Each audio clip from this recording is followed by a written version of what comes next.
بسم الله الرحمن الرحيم. ولتكن منكم أمة يدعون إلى الخير ويأمرون بالمعروف وينهون عن المنكر وأولئك هم المفلحون. المكتب التعاوني للدعوة والإرشاد وتوعية الجاليات بالخبيب ببريدة التابع لفرع وزارة الشؤون الإسلامية والأوقاف والدعوة والإرشاد بالقصر. السلام عليكم ورحمة الله وبركاته.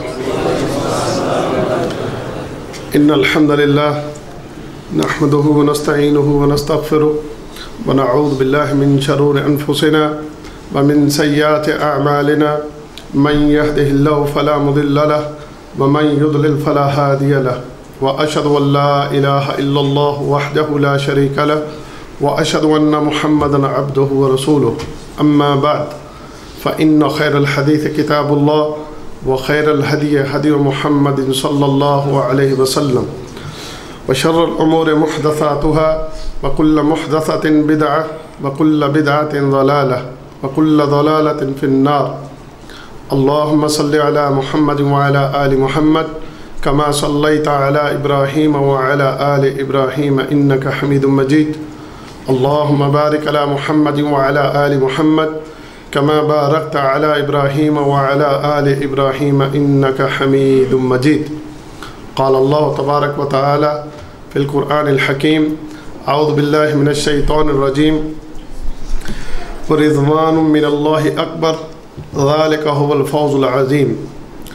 سبحانك لا علم لنا إلا ما علمتنا إنك أنت العليم الحكيم. رب اشرح لي صدري ويسر لي أمري واحلل عقدة من لساني يفقهوا قولي. سورہ توبہ کی ایک آیت میں نے آپ کے سامنے تلاوت کی ہے جس میں اللہ رب العزت ارشاد فرماتے ہیں: وَرِضْوَانٌ مِّنَ اللَّهِ أَكْبَرُ ذَلِكَ هُوَ الْفَوْزُ الْعَظِيمُ. رضوان من اللہ، اللہ کی رضا اکبر سب سے بڑی چیز ہے. ذَلِكَ هُوَ الْفَوْزُ الْعَظِيمُ، اور یہ سب سے بڑی کامیابی ہے. یعنی جس انسان کو اللہ تعالیٰ کی رضا مل جائے، جس سے اللہ تعالیٰ راضی ہو جائے، اس انسان کو کائنات کی سب سے بڑی کامیابی مل گئی. یہ بات جس انسان کی سمجھ میں آ گئی، جس کی عقل میں یہ بات بیٹھ گئی، تو وہ پھر اپنی پوری زندگی اسی مقصد کے حصول کے لیے لگا دیتا ہے. جس کے ذہن میں یہ نقطہ بیٹھ گیا، جس نے حقیقی کامیابی اس کو سمجھ لیا. جیسے ہم دنیا کی زندگی کو، اس میں ہم بہت سی چیزوں میں اپنی کامیابی کو تصور کرتے ہیں، پھر اس کے لیے ہم دن رات کتنی محنت اور کتنی کوشش کرتے ہیں، کیونکہ ہماری نظر میں سب سے بڑی کامیابی وہ یہ ہوتی ہے کہ دنیا میں میرے پاس زیادہ سے زیادہ دولت ہو، جائیداد ہو، جاگیر ہو، کاروبار ہو. تو اس لیے پھر انسان اس دنیا کی زندگی میں دن رات محنت اور کوشش کرتا ہے، بھاگ دوڑ کرتا ہے، کیونکہ اس کی نظر میں سب سے بڑی کامیابی یہی چیز ہے.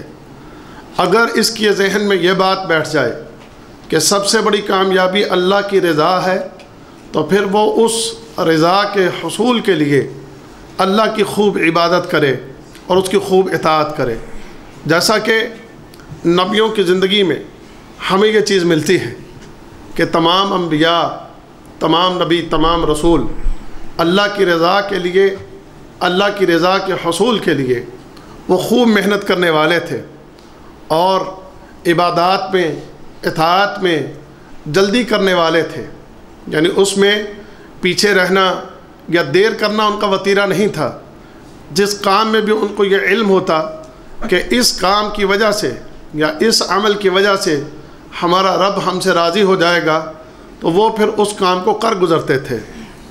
حضرت موسیٰ علیہ السلام، انہیں اللہ رب العزت نے جب بنی اسرائیل کو وہ لے کر فرعون کے ظلم سے اور فرعون کی وہ جو قید تھی اس سے انہیں نجات دلا کر جب فارغ ہوئے، تو اللہ تعالیٰ نے حکم دیا تھا موسیٰ علیہ السلام کو کہ تم اپنی قوم کے کچھ لوگوں کو لے کر کوہ طور پر آؤ۔ تو موسیٰ علیہ السلام اپنی قوم کے چند لوگوں کو لے کر کوہ طور کی طرف گئے، لیکن موسیٰ علیہ السلام اپنی قوم سے پہلے کوہ طور پر پہنچ گئے اور قوم پیچھے تھی۔ تو اللہ تعالیٰ نے پوچھا وَمَا أَعْجَلَكَ عَنْ قَوْمِكَ يَا موسیٰ، اے موسیٰ تجھے کون سی چیز تیری قوم سے پہلے لے آئی؟ یعنی تو اپنی قوم کو پیچھے چھوڑایا اور تو اپنی قوم سے پہلے ہمارے پاس کیسے آیا؟ یعنی اپنی قوم کو پیچھے کیوں چھوڑایا؟ تو موسیٰ علیہ السلام نے آگے سے جواب دیا قَالَ هُمْ أُولَٰئِ عَلَىٰ أَثَرِي، بتایا کہ میری قوم جو ہے وہ میرے پیچھے پیچھے آ رہی ہے، میرے پیچھے میری قوم موجود ہے۔ وَعَجِلْتُ عَلَيْكَ رَبِّ لِتَرْضَىٰ، اے اللہ میں نے جلدی اس لیے کی تاکہ تم مجھ سے راضی ہو جائے، میں نے جلدی کوہ طور پر آنے میں اس لیے کی، اس کام میں تیری اطاعت میں نے جلدی سے کام اس لیے لیا کہ میری خواہش، میرا مقصود و مطلوب یہ تھا کہ تم مجھ سے راضی ہو جائے۔ یعنی انبیاء کی سوچ، فکر، تمنا، خواہش، تڑپ اور محنت اس چیز کے لیے کہ ان سے ان کا رب راضی ہو جائے۔ میں نے جو بات پہلے عرض کی کہ جس کی عقل میں اور جس کی سوچ اور فکر میں یہ بات بیٹھ جائے کہ اللہ کو راضی کرنا ہی سب سے بڑا کام ہے، سب سے بڑی کامیابی ہے، تو پھر وہ اس کے لیے کبھی سستی سے کام نہیں لیتا، بلکہ اس میں وہ انتہائی چست ہوتا ہے، اس میں دوسروں سے سبقت لے جانے کی کوشش میں رہتا ہے کہ میں کسی نہ کسی طرح اپنے اللہ کو، اپنے رب کو راضی کر لوں۔ اسی طرح میرے دوستو حضرت سلیمان علیہ السلام کے متعلق آتا ہے کہ جب انہوں نے، آپ کو یاد ہوگا کئی دفعہ یہ واقعہ آپ نے سنا ہے کہ وہ واقعہ نمل کا، کہ جب بارش کے لیے حضرت سلیمان علیہ السلام اپنے لشکر کے ساتھ بارش مانگنے کے لیے میدان کی طرف آئے تو وہاں پر انہوں نے دیکھا کہ ایک چیونٹی جو ہے جس کو عربی میں نمل کہتے ہیں، اس چیونٹی نے اللہ سے دعا کر لی اور اس سے اللہ نے اس چیونٹی کی دعا کو قبول کر کے بارش برسانے کا فیصلہ کر لیا۔ تو سلیمان علیہ السلام کو اس بات کی خبر ہو گئی اور انہوں نے چیونٹی کو دعا کرتے ہوئے بھی دیکھ لیا تھا اور اس بات کو بھی سن لیا تھا کہ جب چیونٹی نے سلیمان علیہ السلام کے لشکر کو دیکھ کر اپنی ساتھی چیونٹیوں سے کہا تھا کہ تم یہاں سے جو ہے نکل چلو، کہیں ایسا نہ ہو کہ سلیمان علیہ السلام اور ان کا لشکر ہمیں روند ڈالے۔ تو اس بات کو سن کر، اس آواز کو سن کر سلیمان علیہ السلام مسکرا دیے تھے اور اس پر انہوں نے اللہ کا شکر ادا کیا تھا کہ خالق نے ان کے اوپر یہ احسانات اور یہ انعامات کیے ہیں۔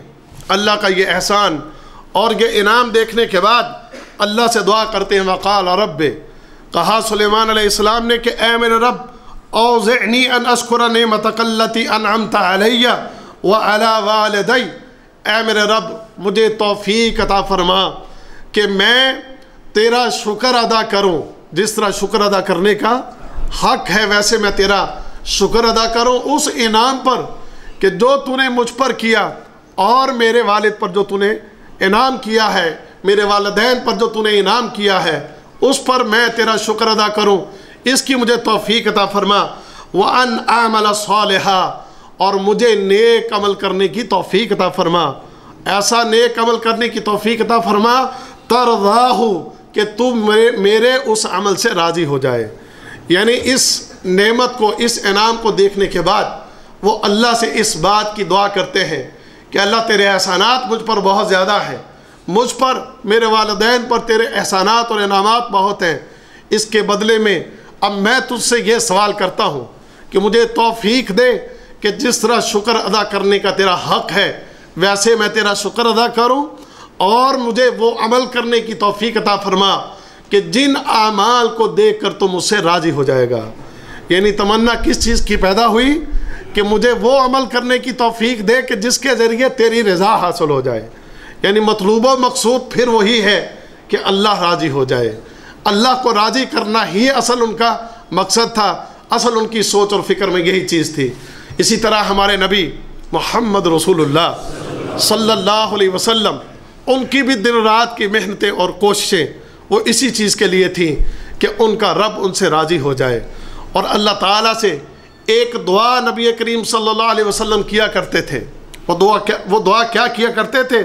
اللہ تعالیٰ سے یہ دعا کرتے کہ اے اللہ مجھے ایسے اسألک من العمل ما ترضا، اے اللہ مجھے ایسے عمل کرنے کی توفیق عطا فرما کہ جس سے تو راضی ہو جائے. میں تجھ سے ایسے عمل کرنے کی توفیق مانگتا ہوں، ایسے عمل کرنے کا تجھ سے سوال کرتا ہوں کہ جن اعمال کو دیکھ کر تو مجھ سے راضی ہو جائے گا. اور پھر دن رات آپ کا محنت کرنا، تبلیغ کرنا، لوگوں کو دین کی طرف بلانا اور خود بھی عبادات کا خوب اہتمام کرنا، وہ ہمارے سامنے ہے کہ نبی کریم صلی اللہ علیہ وسلم راتوں کو لمبے قیام کرتے. اتنا لمبا قیام ہوتا کہ جس کی وجہ سے آپ کے قدم مبارک سوج جایا کرتے تھے. نبی کریم صلی اللہ علیہ وسلم آپ کا قیام بھی لمبا ہوتا، آپ کے رکوع بھی لمبے ہوتے، آپ کے سجدے بھی لمبے ہوتے. اس قیام میں، رکوع میں اور سجدوں میں بہت زیادہ رونا. حضرت عائشہ صدیقہ رضی اللہ تعالی عنہا نبی کریم صلی اللہ علیہ وسلم سے یہ سوال کرتی ہے کہ اللہ کے نبی صلی اللہ علیہ وسلم، اللہ تعالیٰ نے تو آپ کے اگلے پچھلے سارے گناہ آپ کو معاف کر دیے ہیں، آپ معصوم عن الخطا ہیں، آپ کے ذمے کوئی گناہ نہیں، پھر بھی اتنی عبادت کرنا. تو آپ نے کیا جواب دیا تھا کہ کیا میں اپنے رب کا شکر گزار بندہ نہ بنوں؟ افلا اکون عبدا شکورا، کیا میں اپنے خالق اور مالک کا شکر گزار بندہ نہ بنوں؟ یعنی اتنی عبادت کرنا، اللہ کے سامنے اتنا گڑ گڑانا، لمبے قیام، رکوع اور سجدے کرنا، مطلوب و مقصود یہ تھا کہ اللہ کا شکر ادا کر کے اللہ کو راضی کر لیں. اور یہ بات بھی ان پر واضح تھی کہ ان کا رب ان سے راضی ہے، اس میں کچھ شک نہیں کہ اللہ کے نبی صلی اللہ علیہ وسلم سے اللہ تعالیٰ وہ خوب راضی تھے. لیکن اس کے باوجود، اللہ کی رضا معلوم ہونے کے باوجود، آپ نے کبھی اللہ کی عبادت اور اطاعت میں کبھی کوئی کمی نہ کی، بلکہ ہمیشہ اللہ کی عبادت میں لگے رہتے اور زیادہ کرتے. یہاں تک کہ پھر اللہ تعالیٰ نے قرآن اتارا، یا ایہا المزمل قم اللیل الا قلیلا، اے چادر اوڑھنے والے میرے نبی محمد صلی اللہ علیہ وسلم، راتوں کا قیام کر لیکن پوری رات نہیں، رات کا قیام تو کم کر لے، نصفہ او انقص منہ قلیلا. اے میرے نبی اپنی پوری رات کے قیام کو یا نصف رات تک لے آ یا اس سے بھی تو کم کر لے. یعنی نبی کریم صلی اللہ علیہ وسلم اللہ کو راضی کرنے کے لیے آپ کا قیام اتنا طویل ہوتا تھا، آپ کی عبادت اتنی زیادہ ہوتی تھی کہ آپ پوری رات کھڑے ہو کر اللہ کی عبادت کرتے، پوری رات آپ رکوع و سجود میں گزار دیتے. اللہ تعالیٰ نے اپنی نبی کو حکم دیا کہ تو اپنی پوری رات کی عبادت کو نصف لیل کر لے یا اس سے بھی کم کر لے. یعنی نبی کریم صلی اللہ علیہ وسلم کا یہ خوب محنت کرنا، آپ کا مقصد اور مطلب کیا تھا کہ میں اپنے رب کو راضی کر لوں. میرے بھائیوں، یہ چیز آج اگر ہم دیکھنا چاہیں اپنے مسلمانوں میں، دور حاضر کے مسلمانوں میں، انبیاء کی اس سیرت پر ہم نے عمل نہیں کیا. آج ہمارا مطمع نظر، آج ہمارا شوق، آج ہماری طلب، آج ہماری تڑپ، آج ہماری محنت ان چیزوں کے لیے نہیں ہے. آج جس دور سے ہم گزر رہے ہیں، اس دور میں مطمع نظر صرف اور صرف یہ ہے کہ میرا دنیا کا معاملہ، میری دنیا کی زندگی، میرا لیونگ سٹینڈرڈ اور لیونگ سٹائل، مال، دولت، جاگیر، پیسہ، اس میں زیادہ سے زیادہ اضافہ ہو جائے، اس میں زیادہ سے زیادہ برکت ہو جائے، اس میں زیادہ سے زیادہ بہتری آ جائے. دین میں بہتری، عبادات میں بہتری، اطاعت الہی میں بہتری، اللہ کے حکم پر عمل کرنے میں بہتری، یہ چیزیں آج ہماری سوچ اور فکر میں نہیں رہی. انبیاء کی سیرت پر اگر عمل کیا تو وہ صحابہ کرام نے پھر عمل کیا تھا. انبیاء کو جس طرح انبیاء نے اللہ رب العزت کے اس حکم کو سمجھا، اسی طرح صحابہ کرام نے نبیوں کی سیرت پر عمل کرتے ہوئے اس حکم کو جان لیا اور اس حکم کو سمجھ لیا کہ کائنات کی سب سے بڑی چیز اور عظیم چیز یہ ہے کہ ہم سے اللہ راضی ہو جائے. پھر اللہ کو راضی کرنے میں وہ لوگ لگ گئے. آپ دیکھ لیجئے کہ جب کبھی محمد رسول اللہ صلی اللہ علیہ وسلم نے اپنے رب کے دین کے لیے صحابہ کے سامنے کوئی مطالبہ، کوئی ڈیمانڈ رکھی تو صحابہ نے کسی چیز میں بھی کمی نہیں کی. یاد کیجئے وہ تبوک کا وہ موقع کہ تبوک کے موقع پر جب محمد رسول اللہ صلی اللہ علیہ وسلم نے یہ حکم دیا کہ اللہ کی راہ میں نکلنے کے لیے مال پیش کرو، تو دیکھیے ابو بکر صدیق رضی اللہ تعالی عنہ اپنے گھر کا پورا سامان لے کر آ جاتے ہیں، اور مقصد کیا ہے کہ میرے اس عمل کے ذریعے میرا اللہ مجھ سے راضی ہو جائے، اپنے خالق اور مالک کو راضی کرنے کے لیے۔ جب نبی کریم صلی اللہ علیہ وسلم نے ابوبکر صدیق رضی اللہ تعالیٰ عنہ سے پوچھا، اے ابوبکر تم اپنے گھر میں کیا چھوڑ کر آئے ہو؟ تو جواب دیا تھا، اے اللہ کے نبی صلی اللہ علیہ وسلم اپنے گھر میں صرف اللہ اور اللہ کے رسول کا نام چھوڑ کر آیا ہوں۔ یعنی گھر کا سارا سامان میں نے اس لیے لا کر دے دیا ہے کہ میرا مقصد یہ ہے، میرا مطلوب یہ ہے، میری چاہت یہ ہے کہ میرے اس عمل کو دیکھ کر میرا اللہ مجھ سے راضی ہو جائے۔ اپنے گھر کا پورا سامان، اور عمر فاروق رضی اللہ تعالی عنہ وہ بھی اپنے گھر کا آدھا سامان لا کر اللہ کی راہ میں پیش کر دیتے ہیں۔ اور وہ لوگ کہ جو فقیر تھے، تنگ دست تھے، جن کے دامن میں کچھ بھی نہ تھا، ایک وقت کی کھانے کی روٹی جن کے پاس نہیں تھی، وہ بھی فکر میں لگ گئے کہ میں اپنے رب کو راضی کرنے کے لیے کون سا طریقہ اختیار کروں۔ بہترین موقع ہے کہ اس موقع سے اگر فائدہ اٹھایا جائے اللہ راضی ہوگا اور جنت کا حصول جو ہے وہ آسان ہو جائے گا۔ اللہ اکبر۔ آپ ایک صحابی کا وہ واقعہ اکثر سن چکے ہیں کہ وہ اسی وقت وہاں سے اٹھتا ہے اور جا کر ایک یہودی کے باغ میں وہ کام کرتا ہے، محنت اور مزدوری کرتا ہے، 4 کلو کھجور اس کو ملتی ہے۔ محنت اور مزدوری کر کے یہ اس کا کل مال ہے، وہ اپنا کل مال اس کے 2 حصے کر لیتا ہے، آدھا حصہ اپنے گھر والوں کے لیے اور وہ آدھا حصہ لا کر اللہ کے دین کے لیے پیش کر دیتا ہے۔ ساری رات اس نے مزدوری کی، ساری رات اس نے محنت کی، ساری رات اس نے اس یہودی کے باغ کو پانی لگانے کے لیے جس طریقے سے آپ جانتے ہیں راہٹ کو چلایا جاتا ہے، پانی نکالنے کے لیے اس کے لیے کسی بیل یا کسی اونٹ کی ضرورت ہوتی ہے، ساری رات اس صحابی نے اس راہٹ کو چلایا اور پانی نکالا۔ ساری رات وہ پانی کیوں نکال رہا تھا؟ اس کا مقصد، اس کی چاہت، اس کی طلب، اس کی تڑپ یہ تھی، یہ محنت کر کے، یہ مزدوری کر کے، اس سے مال کما کے اللہ کی راہ میں دے کر اپنے رب کو راضی کر لوں۔ اپنے خالق، اپنے مالک کو راضی کرنے کے لیے یہ محنتیں اور یہ کوششیں ہو رہی تھی۔ ایک طرف ہماری محنت ہوتی ہے، ایک طرف ہماری مزدوریاں ہوتی ہیں، ایک طرف ہماری کوششیں ہوتی ہیں اپنا پیٹ بھر لوں، اپنے بچوں کا پیٹ بھر لوں، اپنی دنیا کی زندگی کو بہتر کر لوں۔ اللہ کے دین کے لیے تو کبھی 1 روپیہ بھی نکالنے کو تیار نہیں ہوتے۔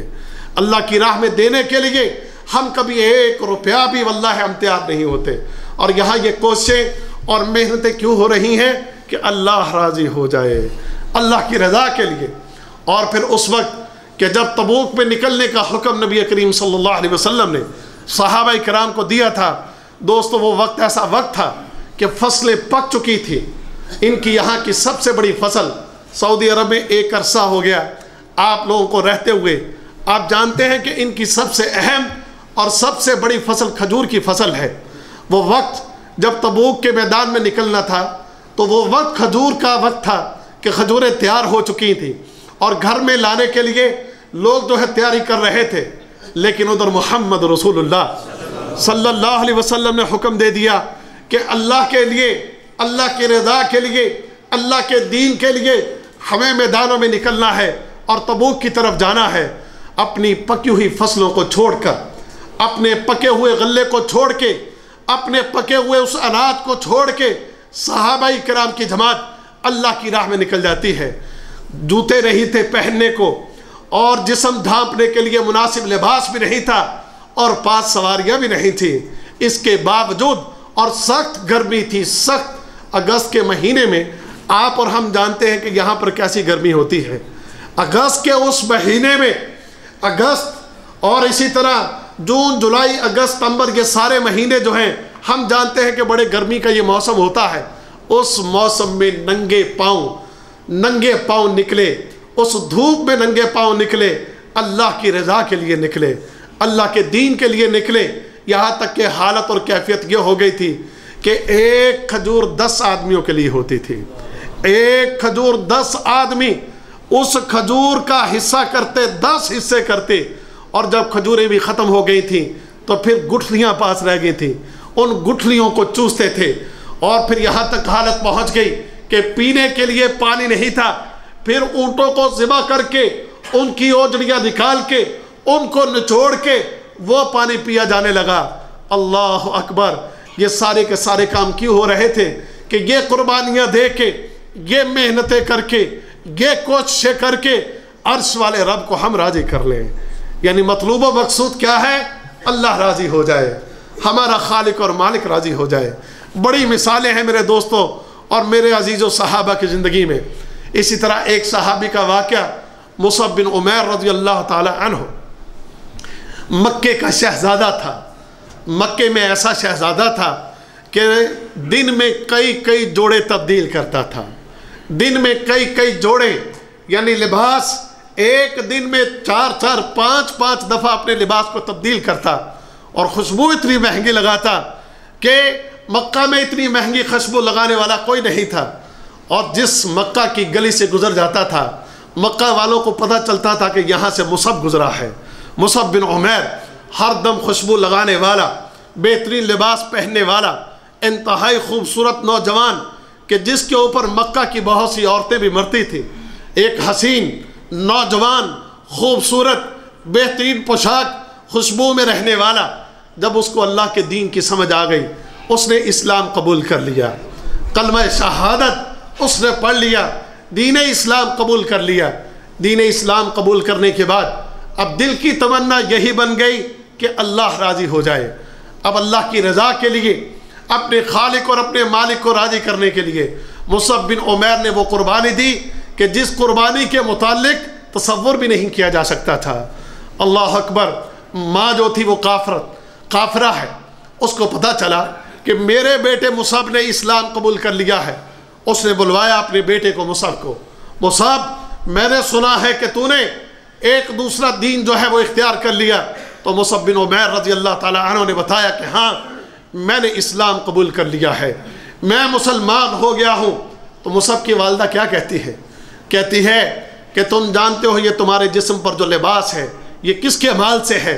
مصعب نے کہا کہ ہاں جانتا ہوں کہ یہ مال تیرا مال ہے، تیرے مال سے بنا ہوا یہ لباس میں نے پہن رکھا ہے۔ تو والدہ کہتی ہے اگر تو نے اس دین کو نہ چھوڑا کہ جس دین کو تو نے اختیار کیا ہے، تو میں تجھ سے یہ اپنا لباس اتروا لوں گی اور اپنی تمام جائیداد سے بے دخل کر دوں گی، اپنی جائیداد سے تجھے ایک دھیلا بھی نہیں دوں گی، تجھے کنگلا کر کے، فقیر کر کے تجھے یہاں سے نکالوں گی۔ مصعب بن عمیر رضی اللہ تعالی عنہ نے کیا جواب دیا تھا؟ انہوں نے کہا تھا مجھے یہ ساری دنیا چھوڑنا جو ہے منظور ہے، لیکن اللہ کے دین کو میں نہیں چھوڑ سکتا۔ یہ دنیا چھوڑ دوں گا، تیرا مال تجھے دے دوں گا، یہ شان و شوکت چھوڑنے کے لیے تیار ہوں، یہ دولت چھوڑنے کو تیار ہوں، یہ جاگیریں چھوڑنے کو تیار ہوں، بہترین پوشاکیں چھوڑنے کو تیار ہوں، یہ دنیا کی چمک دمک، ان تمام چیزوں کو چھوڑنے کو تیار ہوں، لیکن اپنے رب کو ناراض نہیں کر سکتا، میں اپنے رب کے دین کو نہیں چھوڑ سکتا۔ ماں نے پھر وہ لباس اتروا لیا، ماں نے ننگا کر دیا مصعب بن عمیر کو۔ مصعب بن عمیر نے ننگا ہونا قبول کر لیا، لیکن اپنے رب کو ناراض نہیں کیا، اور ایک ٹاٹ بوسیدہ کپڑا صرف پہن کر گھر سے باہر نکلے کہ جس سے شرمگاہ چھپ جائے۔ شرمگاہ کو چھپا کر مصعب بن عمیر مکہ سے مدینہ پیدل پہنچتے ہیں۔ مکہ سے ہجرت کر کے مدینہ کی طرف جانے والا یہ شخص کہ جس کے جسم پر آج کوئی کپڑا نہیں تھا، آج ننگے جسم، ننگے پاؤں مکہ سے پیدل چل کر مدینہ کی طرف جا رہا تھا، کہ جس کے جسم پر آج وہ بہترین پوشاکیں نہیں تھیں، جس کے جسم پر آج خوشبوئیں نہیں تھیں، جس کا وہ خوبصورت جسم جو تھا وہ تھکاوٹ اور سفر کی وجہ سے بے حال ہوا، مدینے میں پہنچے۔ مصعب بن عمیر رضی اللہ تعالی عنہ مقصد، مطلوب، طلب، چاہت اور تڑپ کیا تھی؟ عرش والا رب جو ہے وہ راضی ہو جائے۔ اور پھر وہ بات بھی آپ کو یاد ہوگی، عبد الرحمن بن عوف رضی اللہ تعالی عنہ، اللہ تعالیٰ نے بڑی دولت دے دی تھی عبد الرحمن بن عوف کو۔ نبی کریم صلی اللہ علیہ وسلم کی وفات کے بعد جب فتوحات ہوئی عمر فاروق رضی اللہ تعالی عنہ کے دور میں، تو صحابہ کی جو مالی حالت تھی وہ بہت بہتر ہو گئی۔ عبد الرحمن بن عوف رضی اللہ تعالی عنہ بھی وہ مالدار صحابہ میں سے ہو گئے۔ ایک دن عبد الرحمن بن عوف اپنی دولت اور اپنے مال کو دیکھ کر رونے لگ گئے۔ مال اور دولت کی ریل پیل کو دیکھ کر، اپنی جاگیروں کی ریل پیل دیکھ کر دنیا کی چمک دمک کو دیکھ کر عبد الرحمن بن عوف رضی اللہ تعالیٰ عنہ رونے لگ گئے۔ گھر والوں نے پوچھا کہ حضرت آپ کیوں رو رہے ہیں؟ کہتے میں اپنے مال و دولت کو دیکھ کر رو رہا ہوں، اور دوسری طرف مجھے آج مصعب بن عمیر یاد آ گیا۔ مجھے مصعب بن عمیر کی وہ فقیری اور مسکینی بھی یاد ہے، اور مصعب بن عمیر کی وہ مکے کی زندگی بھی مجھے یاد ہے۔ ایک وقت تھا کہ مصعب کپڑے بہترین پہننے والا، بہترین پوشاکیں پہننے والا، بہترین خوشبوئیں لگانے والا۔ ہم نے دیکھا مصعب بن عمیر کو احد کے دن جب وہ شہید ہوا تو ہمارے پاس اتنا کپڑا بھی نہیں تھا کہ ہم اس کی میت کو ڈھانپ سکیں۔ لہذا مجھے عبد الرحمن بن عوف کہتے مجھے مصعب بن عمیر کی وہ شہادت کا دن یاد آ گیا، اور آج اپنی اس مال اور دولت کو دیکھ کر میں رو رہا ہوں کہ ہمارے پاس آج کتنا مال ہے، کتنی دولت ہے، اور ان لوگوں نے، مصعب بن عمیر جیسے لوگوں نے اللہ کے دین کے لیے اپنے یہ سارے مال قربان کر دیے تھے۔ یہ سارے مال قربان کر کے انہوں نے مسکینی اور فقیری کی زندگی گزار کے اپنے رب کو راضی کر لیا۔ میں رو رہا ہوں کہیں میرے رب نے ہمارے اعمال کا بدلہ اسی دنیا میں تو نہیں دے دیا، اور ڈر رہے ہیں ہمیں خوف ہے کہ کل جب اللہ کی بارگاہ میں پیش ہو تو ایسا نہ ہو کہ ہمارا دامن خالی ہو۔ یعنی یہاں عبد الرحمن بن عوف کی سوچ اور فکر میں بھی جو سب سے زیادہ بات ان کو تنگ کر رہی ہے، پریشان کر رہی ہے، وہ یہ کہ میرا رب جو ہے وہ مجھ سے راضی ہو جائے۔ کہیں دنیا میں یہ مال اور دولت دے کر، دنیا میں یہ جاگیریں دے کر، دنیا میں یہ مال اور دولت کی ریت پیل ہمارے لیے کر کے کہیں آخرت میں ہمارا حصہ جو ہے وہ کم نہ پڑ جائے۔ یہ سوچ تھی، یہ فکر تھی، یہ تمنا تھی میرے دوستوں ان ہمارے صحابہ کرام کی۔ اسی طرح صہیب رومی رضی اللہ تعالی عنہ جب روم سے آئے، اسلام قبول کیا، مکہ میں آ کر محمد رسول اللہ صلی اللہ علیہ وسلم کے ہاتھوں پر اسلام قبول کرنے کے بعد مکہ میں ہی آپ نے اپنا وقت گزارا، اور مکہ میں اللہ تعالیٰ نے انہیں بھی مال اور دولت سے نواز دیا۔ جب نبی کریم صلی اللہ علیہ وسلم ہجرت کر کے مدینہ چلے گئے تو یہی صہیب رومی بھی رضی اللہ تعالیٰ عنہ یہ ہجرت کرنے لگے مدینہ کی طرف۔ جب ہجرت کرنے لگے تو مکہ کے بدماشوں نے ان کا راستہ روک لیا اور کہنے لگے کہ تم نے یہاں رہ کر مال اور دولت کمایا، تم یہاں مالدار ہوئے، مکہ شہر کے مال کو ہم باہر نہیں لے جانے دیں گے، ہم تیرے راہ کو روکیں گے، تجھے یہاں سے نہیں نکلنے دیں گے۔ تو صہیب رومی رضی اللہ تعالیٰ عنہ نے ان سے سوال کیا، کیا کہتے ہیں؟ کہتے ہیں کہ اگر میں یہ سارا مال اور یہ سارا دولت جتنی بھی میں نے یہاں مکہ میں رہ کر کمائی ہے، اگر یہ سارے کا سارا یہاں چھوڑ دوں، میں تم کو دے دوں، تو کیا تم میری راہ کو چھوڑ دو گے؟ تو اہل مکہ نے کہا کہ ہاں، ہمیں اس پر پھر کوئی اعتراض نہیں۔ اگر تم اپنے مال کو، اپنی دولت کو، اپنا یہ سب کچھ اگر تم یہاں چھوڑ جاتے ہو تو ہم تیری راہ کو نہیں روکیں گے۔ صہیب رومی رضی اللہ تعالی عنہ جتنا مال انہوں نے مکہ میں رہ کر جمع کر رکھا تھا، جتنی دولت انہوں نے وہاں رہ کر جمع کر رکھی تھی، وہ سارا مال اور ساری دولت جو ہے وہ ان کو دے دیتے ہیں، اور دے کر مدینہ کی طرف ہجرت کر جاتے ہیں۔ اور جب یہ ہجرت کر کے نبی کریم صلی اللہ علیہ وسلم کے پاس پہنچے تو اللہ رب العزت نے اپنے قرآن میں اس آیت کو نازل فرما دیا، وَمِنَ النَّاسِ مَنْ يَشْرِي نَفْسَهُ ابْتِغَاءَ مَرْضَاتِ اللَّهِ وَاللَّهُ رَؤُوفٌ بِالْعِبَادِ۔ لوگوں میں بہت سے ایسے ہیں جو اللہ کی رضا کے لیے اپنے نفوس کو بھی بیچ ڈالتے ہیں، اللہ کو راضی کرنے کے لیے۔ یعنی حضرت صہیب رومی رضی اللہ تعالی عنہ نے اپنا سارا مال اور ساری دولت کس مقصد کے لیے دے دی؟ کہ اللہ راضی ہو جائے۔ اور پھر انہی لوگوں کے لیے اللہ تعالیٰ نے قرآن حکیم میں یہ حکم نازل کر دیا تھا کہ رضی اللہ عنہم ورضوا عنہ، یہ وہ لوگ ہیں کہ جن سے اللہ راضی ہو گیا اور یہ اللہ سے راضی ہو گئے ہیں۔ اسی وجہ سے میرے دوستوں اور میرے بھائیوں، اور وہ واقعات بھی آپ کے اور ہمارے علم میں ہیں کہ وہ غلام صحابہ اکرام رضی اللہ تعالی عنہم کہ جو بیچارے مکہ کے اندر مسکینی اور فقیری کی زندگی بسر کرنے والے، انتہائی تنگ دستی کی ان کی زندگی ہے، انتہائی فقیری اور مسکینی کے ان کے حالات ہیں۔ مکہ کے لوگ حضرت بلال رضی اللہ تعالی عنہ کو تنگ کرتے ہیں، ان کو مارتے ہیں، مکہ کی گلیوں میں گھسیٹتے ہیں، وہ مکہ کی گلیوں میں گھسٹنا قبول کر لیتے ہیں، وہ ساری مصیبتیں اور صعوبتیں برداشت کر لیتے ہیں، لیکن اپنے رب کو ناراض کرنے کے لیے تیار نہیں ہے۔ اپنے جسم کو کٹوانا، اپنے جسم کے ٹکڑے کروا لینا اپنے جسم کو. حضرت سمیہ رضی اللہ تعالی عنہا کہ انہوں نے شہادت کو قبول کر لیا لیکن اللہ کے دین کو نہیں چھوڑا.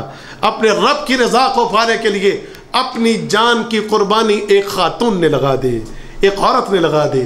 اسی طرح ایک صحابیہ حضرت خنسا رضی اللہ تعالی عنہا, 4 بیٹے تھے, چاروں بیٹوں کو جب وہ جوان ہوئے, جوان 4 بیٹوں کو لے کر بیٹھ گئی. کہتی ہیں کہ جب جنگ قادسیہ کا موقع آیا, جنگ قادسیہ کے موقع پر اپنے 4 بیٹوں کو جمع کر کے کہتی ہیں کہ میں نے تمہاری پرورش میں, تمہارا باپ تمہارے بچپن میں فوت ہو گیا, میں نے تمہاری پرورش میں کوئی خیانت نہیں کی, میں نے کوئی غلط کام نہیں کیا, رزق حلال سے تمہاری پرورش کی ہے, تمہیں پال پوس کر جوان کر کے اب میرا مطلوب اور مقصود اس کا وقت آ گیا ہے.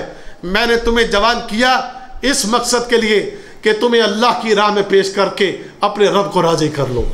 میرا مقصد یہ ہے کہ تمہیں اللہ کی راہ میں بھیج کر یہ قربانی دے کر میں اپنے خالق کو راضی کر لوں. میں نے تمہاری پرورش اس لیے نہیں کی تھی کہ تم میرے بڑھاپے کا سہارا بنو, تم میرے بڑھاپے میرے کام آؤ, تم میرے بڑھاپے میں میری خدمت کرو. کیا خیال ہے بوڑھے والدین کا اپنی اولاد سے؟ یہ خیال نہیں ہوتا. اولاد سے بوڑھے والدین کیا چاہتے ہیں؟ میری خدمت کریں, میرے آگے پیچھے رہیں, میرے کہنے کے مطابق دنیا کے معاملات میں بہتر سے بہتر ہو, دنیاوی زندگی, دنیاوی سٹینڈرڈ ان کا بہتر سے بہتر ہو اور ہماری خدمت کریں, ہمارا نام روشن کریں دنیاوی اعتبار سے. یہ والدین کی خواہش ہوتی ہے. لیکن یہ والدہ حضرت خنسا رضی اللہ تعالی عنہا کہ جن کا خاوند بچوں کے بچپن میں فوت ہو گیا تھا, اس عورت کو اگر طلب ہے, تڑپ ہے, خواہش ہے, مقصود ہے, مطلوب ہے, وہ یہ کہ میں ان 4 بیٹوں کو اللہ کی راہ میں پیش کر کے اپنے رب کو راضی کر لوں. 4 بیٹوں کو کہتی ہے کل مارکا ہونے والا ہے, جنگ قادسیہ ہے, تم 4 نوجوانوں نے اللہ کی راہ میں نکلنا ہے اور اللہ کی راہ میں نکل کر تم نے اپنی قربانیوں کو پیش کرنا ہے. اور یاد رکھنا آنے والے وار کو تم نے اپنی پیٹھ پر نہیں کھانا بلکہ اپنے سینے پر کھانا ہے. کہنے کا مقصد کیا تھا کہ میدان چھوڑ کر بھاگنا نہیں ہے, میدان چھوڑ کر بھاگنا نہیں, میدان میں کھڑے رہنا, مقابلہ کرتے رہنا یہاں تک کہ اللہ کی راہ میں شہید ہو جانا. 4 بیٹوں کو یہ سبق پڑھا کر بھیج دیا. بھیجنے کے بعد اللہ کی بارگاہ میں کھڑی ہو جاتی ہے اور نماز پڑھتی ہے, اور نماز پڑھ کے دعا کرتی ہے, کہتی ہے یا اللہ میں نے یہ جو قربانی تیری راہ میں پیش کی ہے اے اللہ اسے اپنی بارگاہ میں قبول کر لینا. اور کہتی ہے کہ یا اللہ میری یہ حقیر سی قربانی اپنی بارگاہ میں قبول کر لینا. 4 بیٹے گئے اور 4 بیٹوں کی شہادت کی خبر آ گئی. اس خبر کو سننے کے بعد نہ ہائے, نہ وائے, نہ رونا, نہ دھونا, نہ ماتم, نہ نوحہ, ان خبروں کو سن کے 4 بیٹوں کی شہادت کی خبر کو سن کے اللہ کا شکر ادا کرتی ہے اور اللہ سے اس بات کا سوال کرتی ہے اے میرے رب میری اس حقیر سی نیکی سے تو راضی ہو جا, میری اس حقیر سی نیکی کو اپنی بارگاہ میں قبول کر کے اے میرے خالق و مالک تم مجھ سے راضی ہو جا. دیکھ لیجئے میرے دوستوں اور میرے ساتھیوں, انبیاء کی زندگیوں کا مطالعہ کر لیجئے, صحابہ کی زندگیوں کا مطالعہ کر لیجئے. ان تمام کا اصل مطلوب اور مقصود اور ان کی محنتیں اور ان کی کوششیں اور ان کی قربانیاں یہی تھیں, اسی مقصد کے لیے تھیں کہ ان کا رب ان سے راضی ہو جائے. یہ سب کچھ کیوں تھا؟ اس لیے کہ وہ یہ بات سمجھ گئے تھے وَرِضْوَانٌ مِّنَ اللَّهِ أَكْبَرُ ذَلِكَ هُوَ الْفَوْزُ الْعَظِيمُ کہ اللہ کی رضا جو ہے یہ سب سے بڑی چیز ہے اور یہ سب سے بڑی کامیابی ہے. اس لیے انہوں نے لیل و نہار, دن رات, ہر وقت اپنے رب کو, اپنے خالق اور مالک کو راضی کرنے کی کوششیں کی.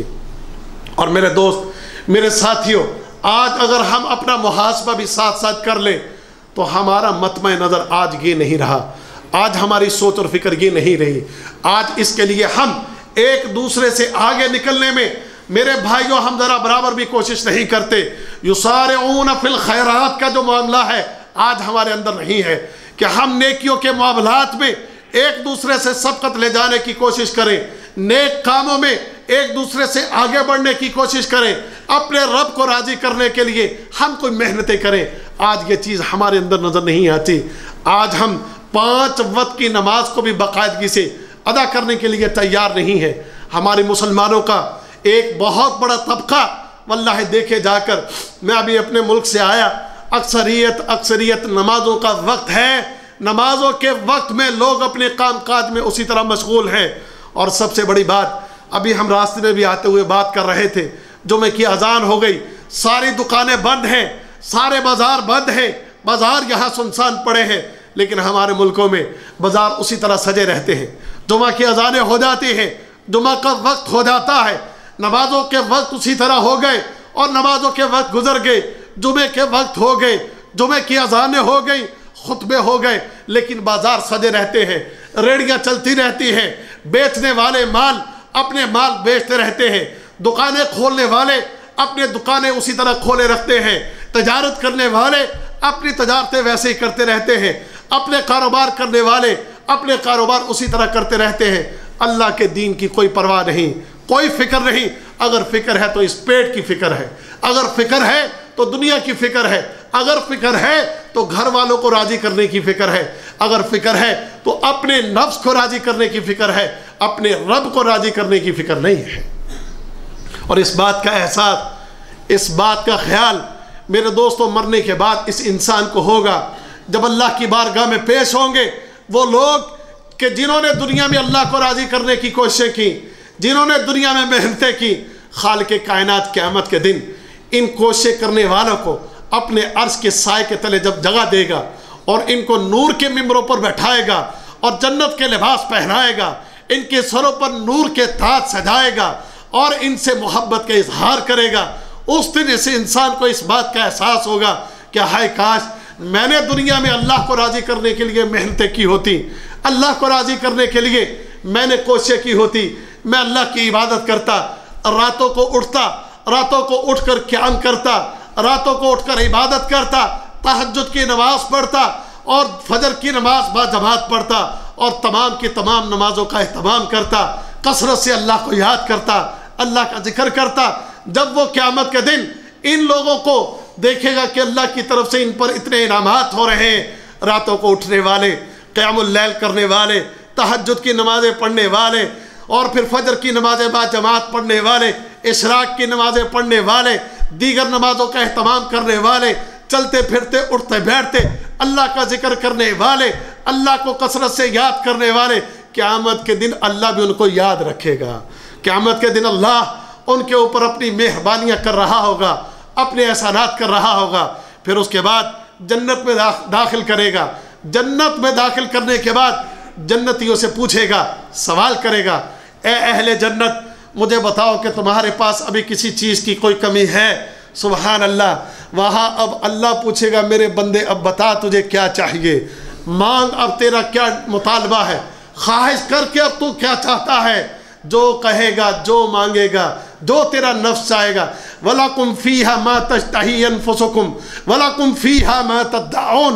اے میرے بندو، اے اہل جنت، اللہ کی طرف سے انعامات ہو رہے ہیں، اللہ اعلان فرما رہا ہے، اے دنیا میں مجھے راضی کرنے کے لیے محنتیں کرنے والوں، دنیا میں مجھے راضی کرنے کے لیے کوششیں کرنے والوں، بتاؤ تمہارے نفوس اس وقت کس چیز کی خواہش کرتے ہیں؟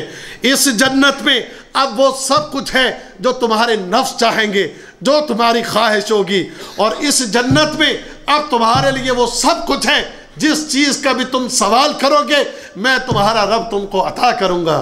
جنتی آگے سے کہیں گے اے اللہ تو نے اپنے انعامات کی اتنی بارش کر دی ہے، تو نے اپنے احسانات اتنے ہم پر کر دیے ہیں، تو نے اپنی عطا ہم پر اتنی کر دی ہے کہ ہمارے پاس کسی چیز کی کوئی کمی نہیں ہے، ہر چیز تو نے عطا کر دی ہے۔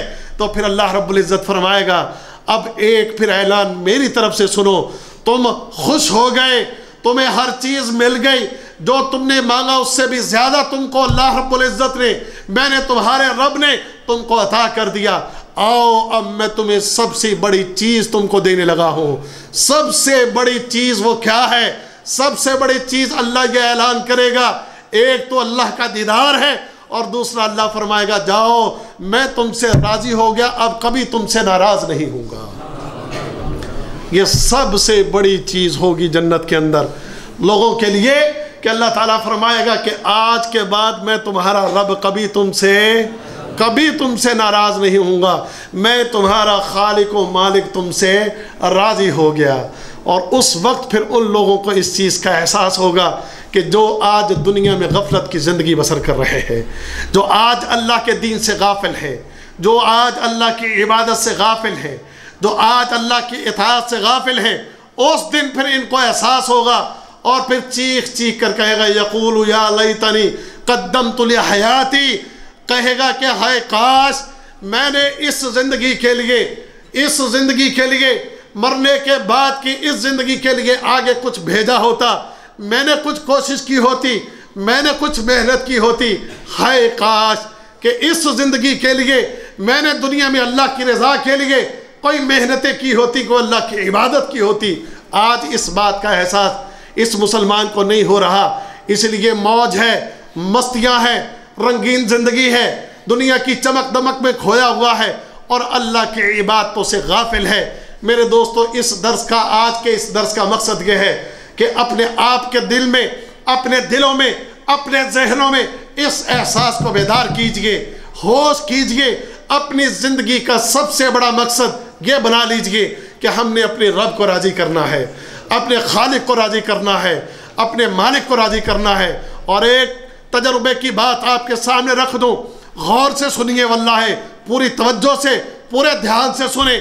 دنیا کی زندگی ایک ایسی زندگی ہے جس میں مصیبتیں بھی آتی ہیں، تکلیفیں بھی آتی ہیں، پریشانیاں بھی آتی ہیں، مسائل بھی آتے ہیں، آزمائشیں بھی آتی ہیں۔ ایسی مصیبتیں، ایسی تکلیفیں، ایسی پریشانیاں بعض اوقات آتی ہیں، آپ کو آپ کے رشتہ دار چھوڑ دیتے ہیں، آپ کے عزیز چھوڑ دیتے ہیں، آپ کے بہت قریبی آپ کو چھوڑ دیتے ہیں، آپ کے اوپر طعن و تشنیع کا ایک سلسلہ شروع ہو جاتا ہے، لوگ آپ کے دشمن بن جاتے ہیں، لوگ آپ کے خلاف باتیں کرنے لگ جاتے ہیں، کوئی آپ کو پناہ دینے کو تیار نہیں، کوئی آپ کو منہ لگانے کو تیار نہیں، کوئی آپ سے محبت کرنے کو تیار نہیں، کوئی آپ کے ساتھ تعلق بنانے کو تیار نہیں۔ اگر آپ ایسے حالات میں اپنے رب کے ساتھ اپنے معاملے کو سیدھا کر لیں، اپنے رب کے ساتھ اپنے تعلق کو مضبوط کر لیں، عبادت کریں، اطاعت کریں، اس کے دین پر چلیں، اس کے حکم کو مانیں، ساری دنیا دشمن ہوتی ہے تو ہو جائے، ساری دنیا چھوڑتی ہے تو چھوڑ دے، بس اس رب سے تعلق کو مضبوط کر لیں۔ اللہ کی قسم وہ وقت آئے گا، وہ رب جو ہے آپ کا مالک آپ کو سہارا دے گا، اور سہارا دے کر ایسے مقام پر پہنچا دے گا کہ آپ کے دشمن بھی آپ کی تعریفیں کرنے پر مجبور ہو جائیں گے۔ اگر آپ اپنے تعلق کو اپنے خالق، اپنے مالک کے ساتھ جوڑ لیں، اس کی عبادت میں، اس کی اطاعت میں اپنے آپ کو لگائیں، بس اپنا مطمع نظر، اپنی سوچ، اپنی فکر میں اس بات کو بٹھا لیں، میں نے اپنے رب کو راضی کرنا ہے، میں نے اپنے رب کو راضی کرنے کے لیے راتوں کو اٹھ کر قیام کرنا ہے، راتوں کو اٹھ کر عبادت کرنا ہے۔ اللہ کیسے راضی ہوتا ہے؟ قرآن حکیم میں سورہ زمر میں فرمایا وَإِن تَشْكُرُوا يَرْضَهُ لَكُمْ، اگر تم اللہ کا شکر ادا کرو تو اللہ تم سے راضی ہو جائے گا۔ اگر تم اللہ کا شکر ادا کرو تو اللہ تم سے راضی ہو جائے گا۔ شکر کیسے کرنا ہے؟ بس زبان سے کہہ دو یا اللہ تیرا کروڑوں بار شکر ہے، اللہ راضی ہو گیا۔ یا کروڑ ضرب کروڑ، 10 کروڑ ضرب 10 کروڑ برابر اے اللہ تیرا شکر ہے، اس سے اللہ راضی ہو گیا۔ نہیں، شکر کرنے کا طریقہ صرف زبان سے ہی نہیں ہے، آپ کا عمل جو ہے اس سے بھی اللہ کا شکر ادا ہو۔ آپ کی زبان اللہ کا شکر ادا کرے۔ زبان سے شکر کیا ہے؟ اللہ کی تعریفیں کرنا، اللہ کی حمد و ثنا کو بیان کرنا۔ آنکھیں اللہ کا شکر ادا کریں۔ آنکھیں اللہ کا شکر کیسے ادا کرتی ہیں؟ تمام حرام کاموں سے ان آنکھوں کو روکنا اور نیکی کے کاموں کی طرف آنکھوں کو لگانا، یہ آنکھیں اللہ کا شکر ادا کر رہی ہیں۔ ہاتھ اللہ کا شکر ادا کریں۔ ہاتھ اللہ کا شکر کیسے ادا کرتے ہیں؟ ہاتھوں کو برے کاموں سے روکنا اور نیکی کے کاموں میں لگانا، یہ ہاتھ اللہ کا شکر ادا کر رہے ہیں۔ دل اللہ کا شکر ادا کرے۔ دل اللہ کا شکر کیسے ادا کرتا ہے؟ نیکی کے کاموں کی طرف دل کو لگانا اور برے خیالات اور برے کاموں سے اس دل کو بچانا، یہ دل کا شکر ہے۔ قدموں کا شکر بھی اسی طرح، پورے جسم کا شکر اسی طرح ہے کہ اپنے پورے وجود کو نافرمانی کے کاموں سے روک لو اور فرما برداری کے کاموں میں لگا دو۔ جس نے یہ کر لیا وہ اللہ کا شکر ادا کر رہا ہے۔ دو عبادت کرے، جیسے میں نے شروع میں پہلے بھی ایک حدیث پڑھی کہ حضرت عائشہ صدیقہ رضی اللہ تعالی عنہا نے نبی کریم صلی اللہ علیہ وسلم سے پوچھا تھا، آپ یہ لمبے قیام، لمبے رکوع، لمبے سجدے کرنا، اے اللہ کے نبی صلی اللہ علیہ وسلم آپ کے ذمہ تو کوئی گناہ نہیں؟ تو نبی کریم صلی اللہ علیہ وسلم نے کیا فرمایا تھا؟ افلا اکون عبدا شکورا، کیا میں اپنے رب کا شکر گزار بندہ نہ بنوں؟ یعنی آپ نے عبادت اتنی زیادہ کر کے آپ نے بتایا کہ جتنی زیادہ عبادت کرو گے اتنا اللہ کا شکر زیادہ ادا ہوتا ہے۔ ہمیں اس کے ذریعے آپ نے یہ سبق دیا، یعنی ہماری عبادتوں سے اللہ کا شکر ادا ہوگا، اور جب شکر ادا ہوگا تو پھر یرضہ لکم، وہ تم سے کیا ہوگا؟ وہ تم سے راضی ہو جائے گا۔ اب کیا خیال ہے؟ ہمیں راتوں کو اٹھنا چاہیے، ہمیں راتوں کو تہجد کی نماز پڑھنی چاہیے، ہمیں راتوں کے قیام کرنے چاہیے، ہم راتوں کو اٹھیں، اپنے بستروں کو چھوڑیں۔ اللہ نے ایسے لوگوں کی ہی تعریف کی ہے، تتجافى جنوبهم عن المضاجع يدعون ربهم خوفا وطمعا۔ یہ لوگ وہ لوگ ہیں کہ جو راتوں کو اپنے بستر چھوڑ دیتے ہیں، اپنے بستروں سے اپنے پہلوؤں کو الگ کر لیتے ہیں، يدعون ربهم خوفا وطمعا، راتوں کو اٹھ کر خوف اور طمع کے ساتھ اپنے رب کو پکارتے ہیں۔ یہ ہے اہل ایمان، یہ ہے اللہ کو راضی کرنے والے لوگ۔ آج میں اور آپ بھی دیکھ لیں کہ آپ کا اور میرا وتیرہ بھی یہ ہے کہ ہم راتوں کو اٹھتے ہیں اور تہجد کی نماز پڑھتے ہیں اور اپنے رب کے سامنے اپنے ہاتھوں کو پھیلا کر اپنے رب کو راضی کرنے کی کوشش کرتے ہیں، خوف کھاتے ہیں، ہمارے دل کانپتے ہیں اور ہم اللہ کے سامنے روتے ہیں۔ کیا یہ آج ہماری کیفیت ہے؟ اپنا محاسبہ کر لیجئے اور اپنے آپ کو دیکھ لیجئے۔ اسی طرح میرے دوستوں، میرے عزیزوں، باقی نمازوں کا اہتمام بھی کرنا۔ ایک چیز جو اکثر میں اپنے دوستوں کی اور اپنے ساتھیوں کی نوٹ کیا کرتا ہوں، وہ بات بھی اپنے ذہنوں میں بٹھائیں اور اس بات کی کوشش کریں۔ وہ کیا ہے؟ ہم نماز پڑھتے ہیں، ادھر نماز پڑھنے کے بعد امام جو ہے جب سلام پھیر دیتا ہے تو ہم سلام پھرنے کے فوراً بعد ہم مسجد سے بھاگنے کی کوشش کرتے ہیں۔ ہم مسجد میں بیٹھ کر اپنے رب کی حمد و ثنا کرنے کے لیے ہم نہیں بیٹھتے، ہم فوراً سلام پھرنے کے بعد مسجد سے بھاگ جاتے ہیں۔ مسجد میں بیٹھو، مسجد میں بیٹھ کر تسبیح کرو، اللہ کی حمد و ثنا کرو، اللہ کی تعریفیں کرو، وہ پاکی بیان کرو کہ جو محمد رسول اللہ صلی اللہ علیہ وسلم نے نماز کے بعد 33 مرتبہ سبحان اللہ، الحمدللہ، اللہ اکبر پڑھنے کا جو نبی کریم صلی اللہ علیہ وسلم نے ہمیں جو طریقہ بتایا ہے، وہ تسبیح کرنا، اور اس کا اجر کتنا ہے؟ اس کا اجر نبی کریم صلی اللہ علیہ وسلم نے فرمایا اگر تمہارے گناہ سمندر کی جھاگ کے برابر بھی ہو تو اللہ معاف کر دیتا ہے۔ وہ اللہ کیوں معاف کر دیتا ہے؟ اللہ راضی ہو جاتا ہے تمہاری اس تسبیح کو دیکھ کر، تمہارے اس چھوٹے سے عمل کو دیکھ کر۔ لیکن آج ہم نہ بڑے عمل ان کا اہتمام کرتے ہیں اور نہ ہی ہم اس قسم کے کوئی چھوٹے اعمال کا ہم اہتمام کرتے ہیں۔ اللہ کے راضی ہونے کا معاملہ تو واللہ اتنا آسان ہے۔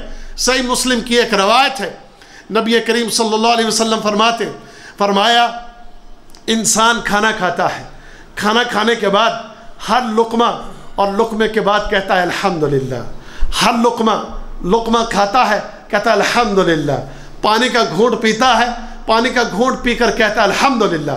نبی کریم صلی اللہ علیہ وسلم فرماتے ہیں یہ لقمے پر اور پانی کے گھونٹ پر الحمدللہ پڑھتا ہے، اللہ اسے راضی ہو جاتا ہے۔ یعنی جب آپ کھانے کے بعد، آپ پینے کے بعد صرف یہ ایک جملہ بولتے ہیں الحمدللہ الحمدللہ الحمدللہ الحمدللہ، یہ تعریفیں سن کر عرش والا رب آپ سے راضی ہونے کا اعلان کر دیتا ہے۔ اور میں تو یہ بات کہا کرتا ہوں، دنیا میں کسی کو منانا بڑا مشکل ہے، دنیا میں کسی کو راضی کرنا بڑا مشکل ہے، اور خالق و مالک کو راضی کرنا بڑا ہی آسان کام ہے۔ خالق و مالک کو راضی کرنا بڑا ہی آسان کام ہے۔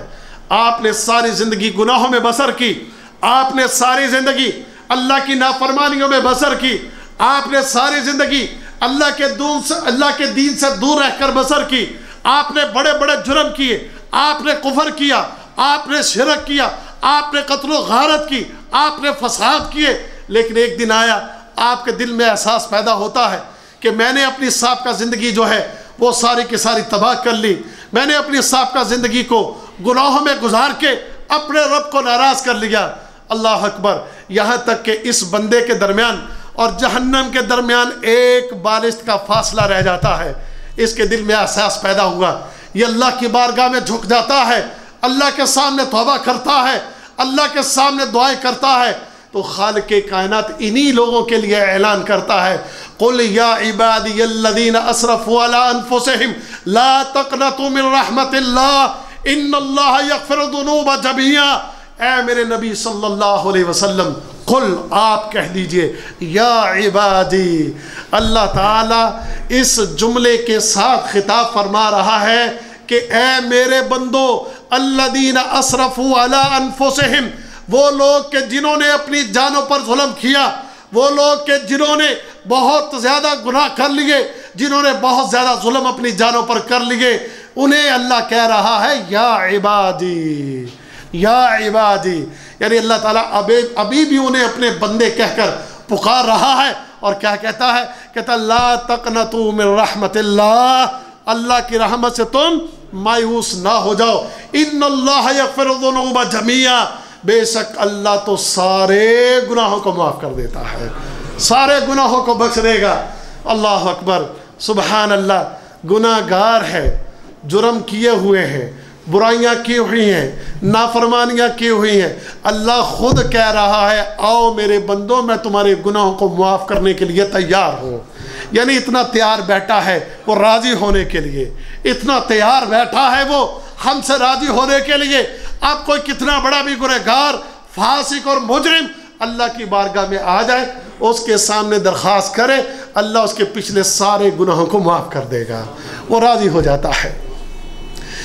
اور یہ بات پہلے بھی کئی دفعہ کہہ چکا، آپ 100 سال کی زندگی آپ نے گناہوں میں گزاری، اس سے پہلے کئی درسوں میں اس بات کی طرف میں نے آپ بھائیوں کی توجہ دلائی ہے کہ دوستو آپ 100 سال اگر اپنے گناہوں میں گزار دیتے ہیں، ایک رات کو اٹھ کے صرف اگر واللہ چند لمحات، صرف چند لمحات، آپ چند لمحات اللہ کی بارگاہ میں کھڑے ہو کر اور آخر میں اللہ کے سامنے گڑ گڑا کر رو کر دعا کر لیں، تو 100 سال کی زندگی کے گناہ وہ رات کے چند لمحات کی ہوئی دعا کی وجہ سے اللہ تعالیٰ معاف کر کے آپ سے راضی ہو جائے گا۔ اور اس کے راضی ہونے کا تو معاملہ ایسا ہے کہ نہ صرف یہ کہ وہ اپنے بندے کے گناہوں کو معاف کر دیتا ہے، بلکہ وہ اپنے بندے کے گناہوں کو نیکیوں میں بھی بدل دیتا ہے۔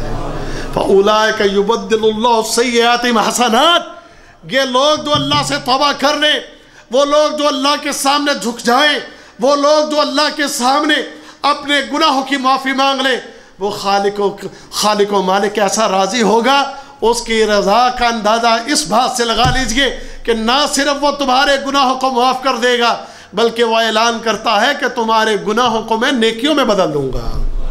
قیامت کے دن کچھ لوگ اللہ کی بارگاہ میں آئیں گے، اللہ تعالیٰ سامنے کھڑا کر لے گا، حساب کتاب کرے گا، بتائے گا اس بندے کو تو نے فلاں گناہ کیا، تو نے فلاں گناہ کیا، تو نے فلاں گناہ کیا۔ بندہ اپنے دل میں اب ڈر جائے گا، میرے تو گناہوں کی فہرست یہاں کھل گئی، میرے تو گناہ یہاں بیان ہو گئے، آج میں مارا گیا، آج میں جہنم میں یقینی طور پر چلا جاؤں گا۔ وہ دل میں ڈر رہا ہے، یہ خوف کھا رہا ہے کہ اللہ تعالیٰ اعلان فرما دیتا ہے جا میرے بندے میری جنت میں داخل ہو جا۔ اللہ تعالیٰ جب اسے یہ فرمائے گا وہ چل دے گا اور پیچھے مڑ مڑ کر بھی دیکھے گا کہ اللہ نے تو ابھی میرے بہت سے گناہ ان کا تذکرہ ہی نہیں کیا، اللہ نے تو میرے چھوٹے چھوٹے ابھی تو گناہوں کا تذکرہ کیا اور تذکرہ کر کے مجھے فرما دیا کہ جنت میں داخل ہو جا، تو میرے وہ جو بڑے گناہ تھے ان کا تو اللہ نے کچھ ذکر ہی نہیں کیا۔ یہ سوچ رہا ہوگا اور پیچھے مڑ کر دیکھ رہا ہوگا، اللہ سوال کرے گا، پیچھے مڑ کر کیا دیکھتا ہے؟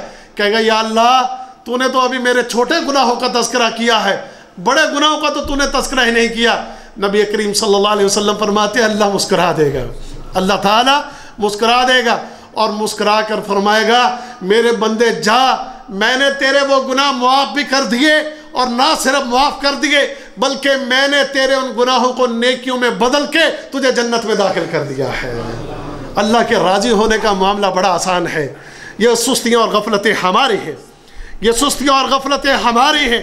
واللہ ہم ہی نکمے ہیں، ہم ہی نکمے ہیں، ہم ہی ردی مال ہیں کہ ہم اس بات کا احساس نہیں کر رہے اور اپنے رب کی طرف نہیں آ رہے، اپنے رب کے سامنے نہیں جھک رہے، اپنے رب کی عبادت نہیں کر رہے، اپنے رب کو منانے کے لیے آج ہم محنتیں اور کوششیں نہیں کر رہے۔ 24 گھنٹوں میں دنیا بنانے کے لیے، دنیا راضی کرنے کے لیے 8 گھنٹے، 10 گھنٹے، 12 گھنٹے، 14 16 گھنٹے ہم دنیا کو بنانے کے لیے اور دنیا کو راضی کرنے کے لیے ہم لگاتے ہیں۔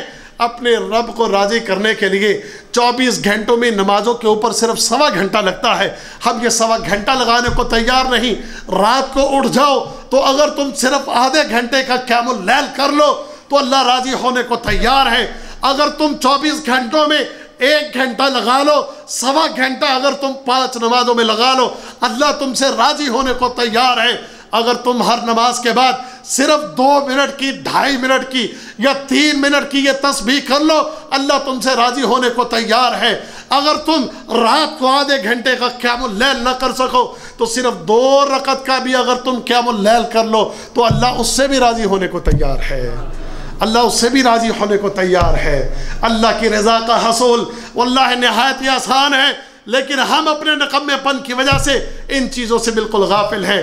چلتے پھرتے، اٹھتے بیٹھتے ہم اپنے دوستوں سے گفتگو کرتے ہیں، آپس میں باتیں کرتے ہیں، ملنے جلنے والوں سے گپ شپ لگاتے ہیں، اور جب بھی ملاقات ہوتی ہے ہم کتنی باتیں کرتے ہیں، کتنا بولتے ہیں، کتنی گفتگو کرتے ہیں، کتنا ایک دوسرے کے ساتھ ادھر ادھر کی گپیں ہانکتے ہیں۔ اللہ کے بندو، کبھی تنہائی میں بیٹھے ہو، اکیلے سفر کر رہے ہو، اکیلے گاڑی میں جا رہے ہو یا کہیں اکیلے بیٹھے ہو تو یہی سمجھ لو اس وقت میرا اللہ مجھے دیکھ بھی رہا ہے اور میرا اللہ مجھے سن بھی رہا ہے۔ کیوں نہ اس وقت سے فائدہ اٹھا کر اپنے رب سے باتیں کر لو، قرآن کھول کر بیٹھ جائے، قرآن پڑھنا شروع کر دے، یا جو بھی تسبیح آتی ہے اس تسبیح کو کرنا شروع کر دے۔ سبحان اللہ، سبحان اللہ، سبحان اللہ، سبحان اللہ پڑھنا ہی شروع کر دے۔ نبی کریم صلی اللہ علیہ وسلم سے ام ہانی کی وہ تسبیح جو میں نے اگر آپ کو یاد ہو، اس تسبیح کو ہی اگر ہم پڑھ لیں۔ وہ بوڑھی ہو گئی ام ہانی رضی اللہ تعالی عنہا، چھوٹے چھوٹے عمل ہیں، چھوٹی چھوٹی نیکیاں ہیں، لیکن اللہ تعالیٰ فوراً ہی راضی ہونے کو تیار ہے۔ ام ہانی نے نبی کریم صلی اللہ علیہ وسلم سے پوچھا کہ اللہ کے رسول صلی اللہ علیہ وسلم، میں بوڑھی ہو گئی ہوں، مجھے کوئی ایسا عمل بتا دیجئے کہ جس عمل کے ذریعے میں زیادہ سے زیادہ اجر پالوں، اپنے رب کو راضی کر لوں۔ تو نبی کریم صلی اللہ علیہ وسلم نے وہ تسبیح جو بتائی تھی، اس تسبیح کو کرنے پر بمشکل 10-12 منٹ یا بہت آرام سے کریں تو 14 اور 15 منٹ لگتے ہیں، لیکن 14-15 منٹ کی یہ وہ کی ہوئی تسبیح اتنا بڑا اجر، اتنا بڑا ثواب کہ جس کا یہ انسان تصور بھی نہیں کر سکتا تھا۔ ام ہانی رضی اللہ تعالی عنہا نے جب سوال کیا تو نبی کریم صلی اللہ علیہ وسلم نے فرمایا تسبحین اللہ 100 تسبیح، اے ام ہانی 100 مرتبہ تم سبحان اللہ پڑھ لو، 100 مرتبہ تم سبحان اللہ پڑھ لو۔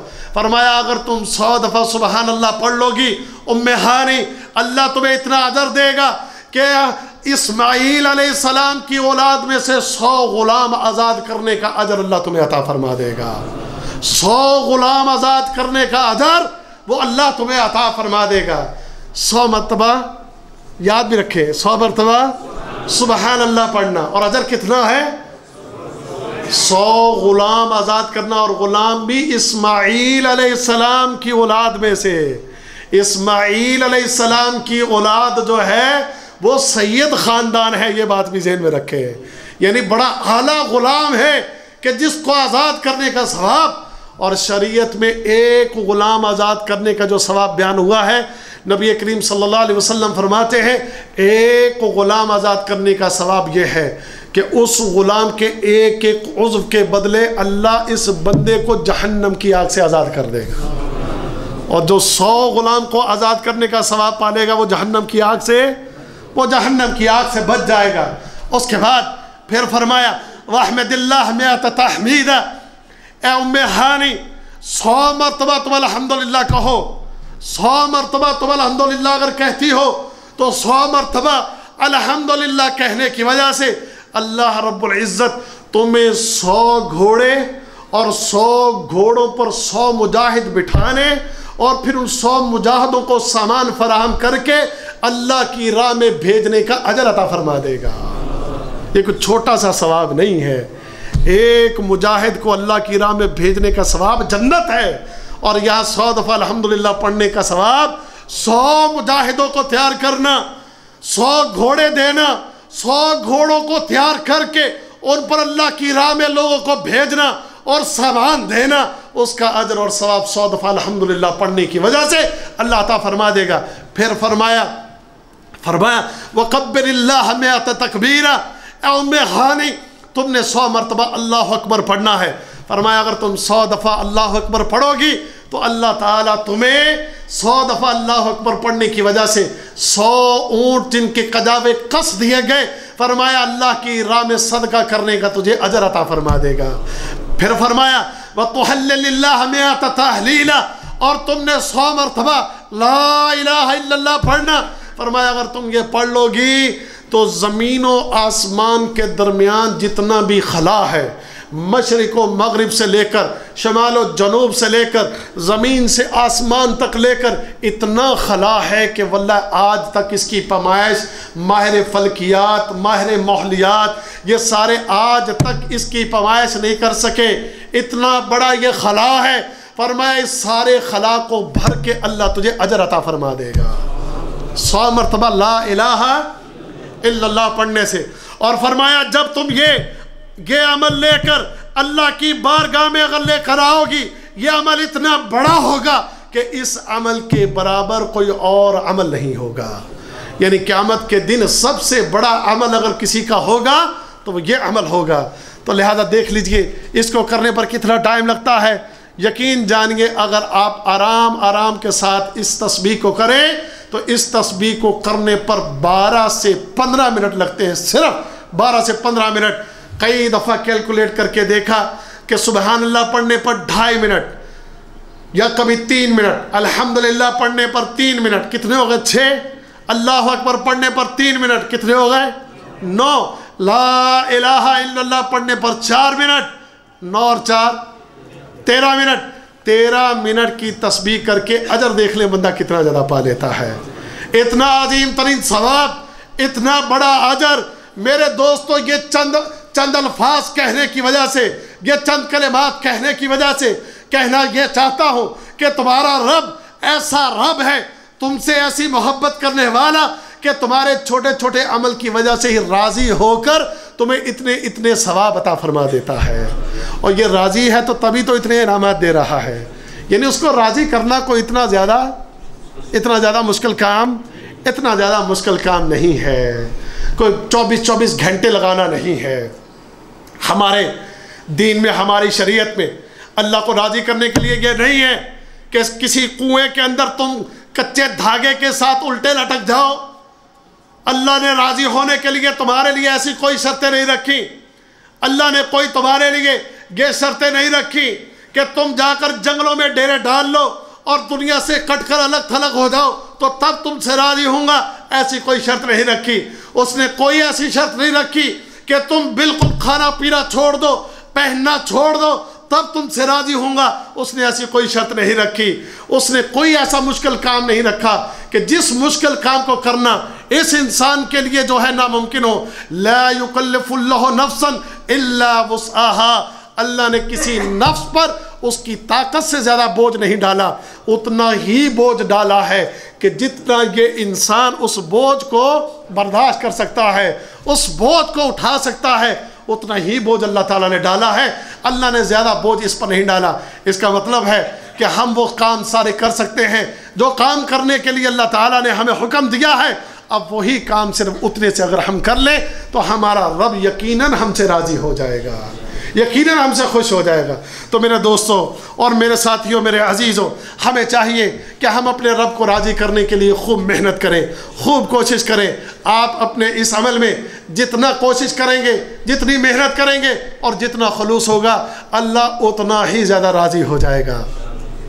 اور بعض اوقات تو ایسا بھی راضی ہو جاتا ہے، بعض اوقات تو ایسا بھی راضی ہو جاتا ہے بندے کہ کسی ایک عمل کو دیکھ کے ہی، کسی ایک نیکی کو ہی دیکھ کر بعض اوقات ایسا راضی ہو جاتا ہے کہہ دیتا ہے کہ آج کے بعد جو چاہو کرو، میں نے تمہیں بخش دیا ہے۔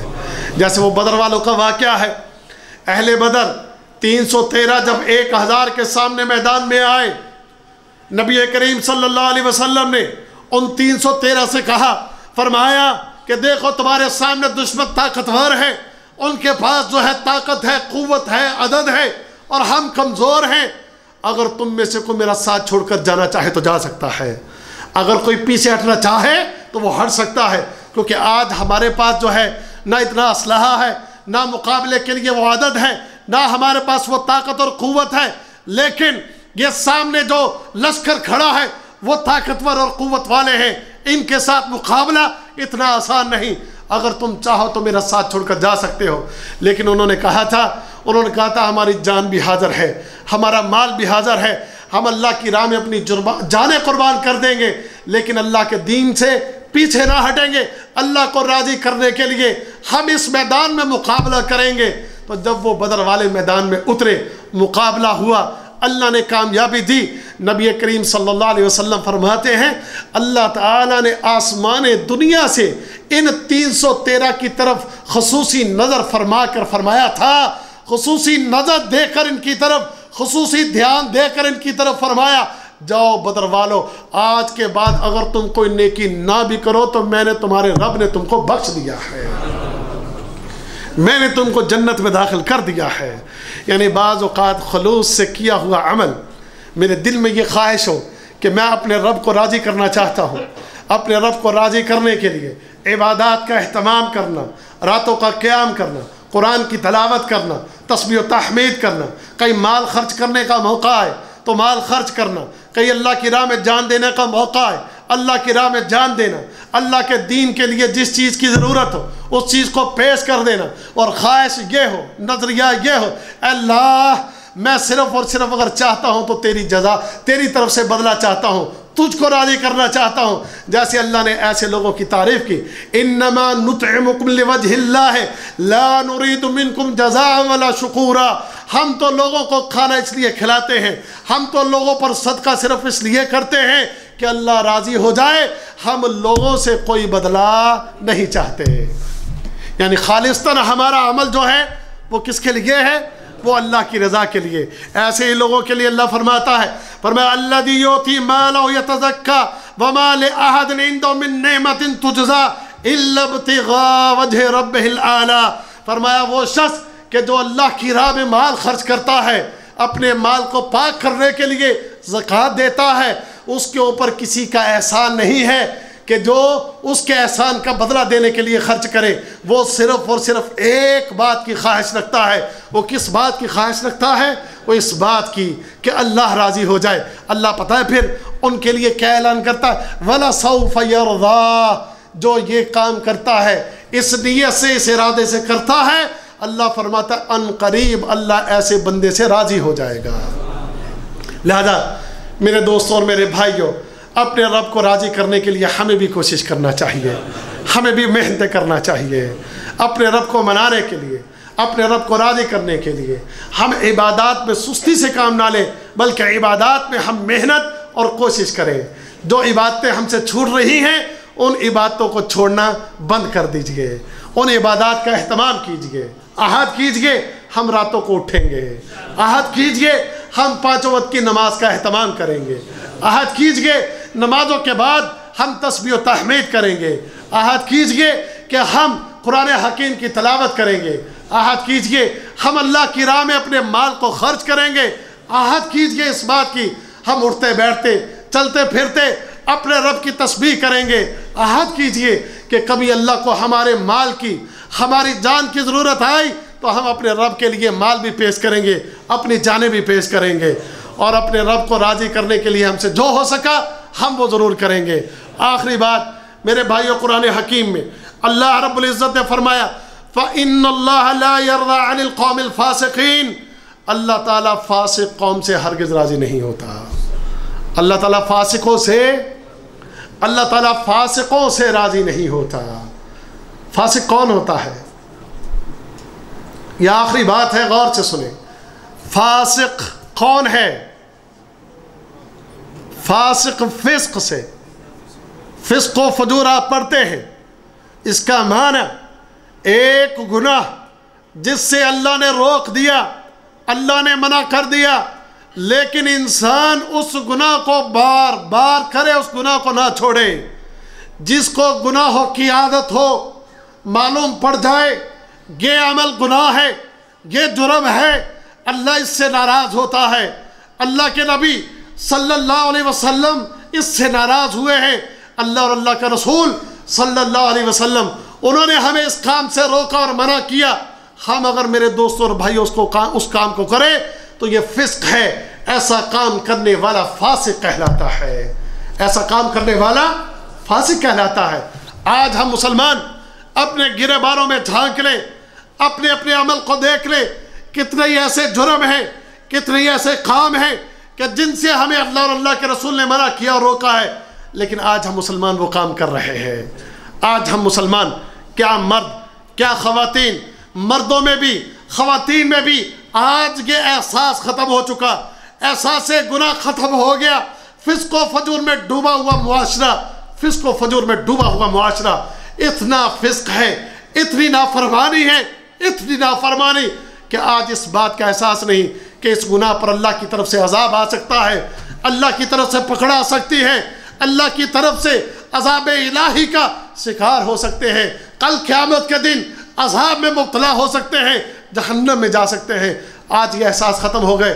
جائیں دیکھیں آج ہمارے ملکوں کی حالت کیا ہے، دیکھ دیکھ کر رونا بھی آتا ہے، دیکھ دیکھ کر واللہ رونا بھی آتا ہے۔ بڑے بڑے پوسٹر لگے ہوئے ہیں، 20-20 فٹ کے، 25-25 فٹ کے بڑے بڑے بورڈ لگے ہوئے ہیں، اور ان بورڈز کے اوپر عورتوں کی ننگی تصویریں لگی ہوئی ہیں، عورتوں کی تصویریں، ننگی تصویریں لگی ہوئی، عورتیں بے پرد بازاروں میں گھومتی ہوئی، اور مردوں کی حالتیں یہ ہیں، لڑکیوں جیسی شکلیں بنا کر، کانوں کے اندر بالیاں پہن کے، لمبے لمبے بال رکھ کے، اور جناب بیہودہ لباس پہن کے، بیہودہ شکلیں بنا کر بازاروں کے اندر گھوم رہے ہیں۔ عورتوں کی مشابہت اختیار کی ہوئی، مردوں نے عورتوں کی، عورتوں نے مردوں جیسی مشابہت اختیار کر رکھی۔ مردوں کی حالتیں آج وہ محمد رسول اللہ صلی اللہ علیہ وسلم کے حکم کی پرواہ نہیں کرنے والے، داڑیاں مونڈنے والے، داڑیاں کاٹنے والے، فسق و فجور میں مبتلا، اپنے کپڑے کو، اپنے لباس کو ٹخنوں سے نیچے رکھنے والے، عورتیں بے پرد گھومنے والی، کوئی پردے کا اہتمام نہیں، کوئی پردے کی فکر نہیں۔ جائیں اپنے معاشرے کی آج حالت دیکھیں، جھوٹ بولنے والے، دھوکہ دینے والے، فریب کرنے والے، ایک دوسرے کے ساتھ ظلم اور زیادتیاں کرنے والے، آج ہمارے معاشرے کی حالت یہ بن چکی۔ ظاہر الفساد فی البر والبحر بما کسبت ایدی الناس، فساد برپا ہو چکا، خشکیوں میں بھی اور تریوں میں بھی، لوگوں کی ان بدعمالیوں کی وجہ سے آج فساد برپا ہے، فساد برپا ہے۔ پھر یہی وجہ ہے، یہی وجہ ہے۔ میں 10 دن وہاں رہا، 10 دن میں سے 8 دن مسلسل بارش اور ژالہ باری، بارش ژالہ باری۔ گندم تیار ہے، فصل لہلہاتی ہوئی فصل تیار ہے، فصلیں تیار، آج بارش نہیں چاہیے، آج بارش نہ ہونے کی دعائیں ہو رہی تھی، لیکن اللہ صرف بارش ہی نہیں برسا رہا تھا، ژالہ باری بھی کر رہا تھا کہ ژالہ باری نے کھڑی ہوئی فصلوں کو تباہ اور برباد کر کے رکھ دیا۔ کیوں؟ فَإِنَّ اللَّهَ لَا يَرْضَى عَنِ الْقَوْمِ الْفَاسِقِينَ، کہ اللہ فسق و فجور کرنے والی قوم سے راضی نہیں ہوتا۔ وہاں جا کر دیکھو تو جناب گھروں کے اوپر جھنڈے لگے ہوئے ہیں، جھنڈوں کے اوپر نقش پا محمد صلی اللہ علیہ وسلم کے پاؤں کے نقش بنا کر جھنڈوں کے اوپر لگا کر گھروں کی چھتوں پر لگا ہوئے، اور وہ جو دوسرا گروہ جو اہل تشیع اپنے آپ کو کہلاتا ہے، وہ ہاتھوں کے پنجے بنا کر جھنڈوں کے اوپر لگا کر اپنے گھروں میں لگا رکھے، اپنے گھروں کی دیواروں چھتوں پر، اور بہت سو نے اپنی فصلوں کے اندر بھی جھنڈے لگا رکھے ہیں تاکہ اس سے ہماری فصلیں محفوظ رہیں، اس سے ہماری فصلیں بچیں۔ اللہ کی قسم یہ سب کچھ وہاں ہماری حالتیں، تو اللہ رب العزت ایسے فاسقوں سے پھر کیسے راضی ہوگا؟ وہ جھنڈے لگے ہوئے، نشان لگے ہوئے، اور وہ بے حیائی کے سارے معاملات ہمارے معاشرے کے اندر، اللہ راضی نہیں بلکہ اللہ ناراض ہے۔ اللہ پھر آسمانوں سے ایسی آفتوں کو، مصیبتوں کو بھیج کر پریشانیوں میں مزید مبتلا کر دیتا ہے۔